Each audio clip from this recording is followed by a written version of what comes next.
Выстроившись в ряд, трактористы засеивают почву овсом. Каждый день на счету из-за неустойчивой погоды в конце февраля. Сейчас аграрии вынуждены работать в ускоренном темпе.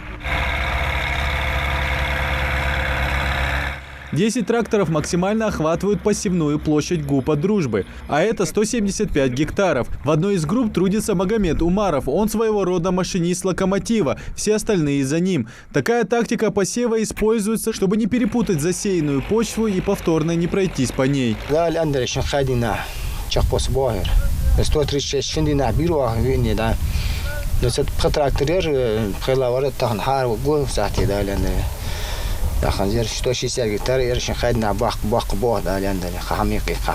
По словам агронома предприятия, запоздалый посев сильно не повлияет на урожайность культуры. Главное – это правильно подготовить почву.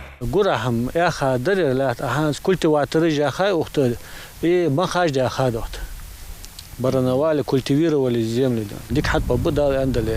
Площадь угодий предприятия более 1200 гектаров. 870 из них отведены под посев яровых – ячмень, овес и кукуруза. На ячмень приходится 315 гектаров, а кукурузу начнут сеять уже в начале апреля. Планируют вырастить новый сорт на силос на 40 гектарах. Он прокормит 500 голов мелкорогатого скота, закупленных ГУПом по поручению главы региона. Семена были завезены из соседней республики.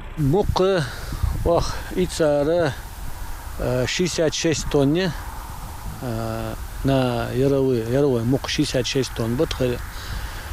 И овес и цабаха 27 тонн. Мук кем кабадер и цабаха репродукции будет. После посева работы в ГУПе не утихнут. Аграрии начнут подкормку культур удобрениями. Эту процедуру проделывали с зернами. И уже можно заметить, как на 340 гектарах пробиваются первые ростки. Идрис Ижиев, Адам Гулоев, Магомед Шаухалов. Новости 24.